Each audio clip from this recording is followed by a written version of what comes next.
how to deadlift 400 plus pounds, a minimal talking weightlifting tutorial.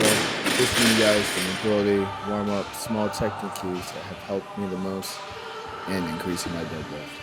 Deadlift has always been my weakest, most challenging lift, so it actually has taken me a good bit of work and a good bit of intention to get my deadlift over 400 pounds. As you can see, I'm a conventional deadlifter, not a sumo deadlifter, not a hex bar deadlifter. I personally am a shoes off deadlifter. I feel like that helps you feel the floor the most, have the flattest foot, have the best power transfer. So, first things first, got to get the shoes off.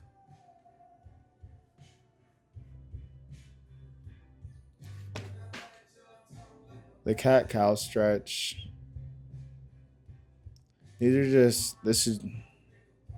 This is my mobility routine that I do when I deadlift, just some basic dynamic stretches.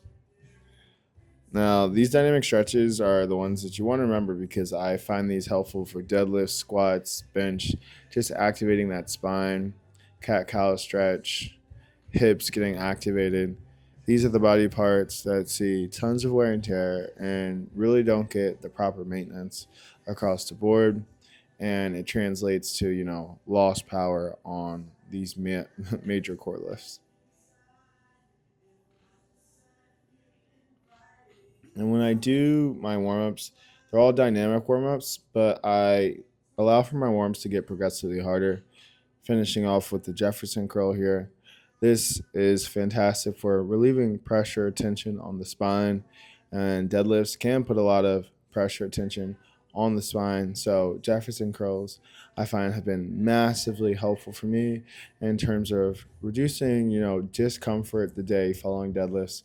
I actually found that I felt kind of better. I was moving around more functionally, more loose, more limber after deadlifting and doing all these Jefferson curls. Like I said, I do my Jefferson curls before and after deadlifting. You only need about one run in with a sore back after deadlifts to take your mobility and warming up seriously, because that sore back after deadlifting, ooh boy, that could put some fear in you. So yeah, I don't mess around with that. Jefferson curls have been what helps me. Now there is some danger in Jefferson curls, like if you have like a slip disc or something.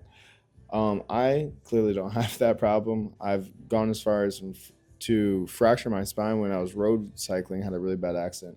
And Jefferson curls don't bother me at all. They actually make me feel really nice because my body can get really tight throughout where I had that accident and crash. But yeah, Jefferson curls, can't talk about those enough. And now, when the weight is low, this is when you really just go over your technique, make sure everything feels right. This has been really helpful for me generating more power, which is not standing too close to the bar at initial setup, allowing for to be a little bit of space in between my shins and the bar, and having the bar like over mid-foot, over where your shoelaces would be. And I found that that's been crazy massive in generating more power and getting stronger. I think it's just because it puts you in a better position when you take the slack out of the bar. If you're too far over the bar, you're going to be out of the good position when you take the slack out of the bar. And if you're too far behind the bar, you're going to have to work extra hard and lose power when it comes time to take slack out of the bar. And if anybody doesn't know what this tool right here is, my girlfriend right now. But yeah, this tool right here, and this is how you use it. This is a game changer in terms of deadlifting by yourself. Allows you to just jack the bar up and get the plates on there, those 45s on there really easily, so you don't have to pick up one set at a time, which really is taxing and takes away so much energy.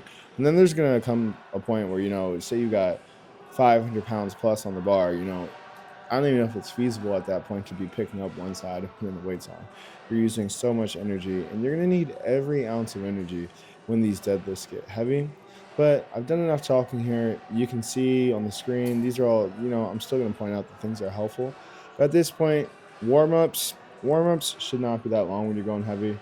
Go over your technique, dial it in, re-drill it in. But once the technique's feeling good, once everything's feeling warm, everything's firing, honestly, it's just a mental game. Get your mental right and go right into it. Get the deadlifts done. But yep, with that being said, right back into it. I'm going to be quiet for the rest of the video. I'm going to let the weights talk. this type of video right here is definitely for anybody who really loves weightlifting, loves being in the gym, just like that. This is for my real meatheads out there.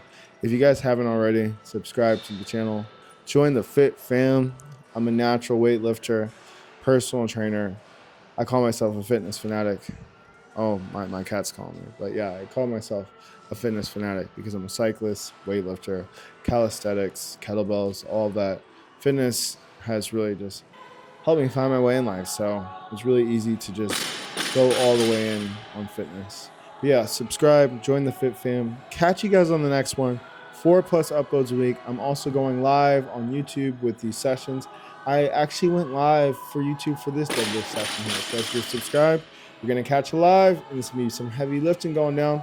How heavy do you guys think I'm going to lift this session here? Stay to the end. You might be surprised.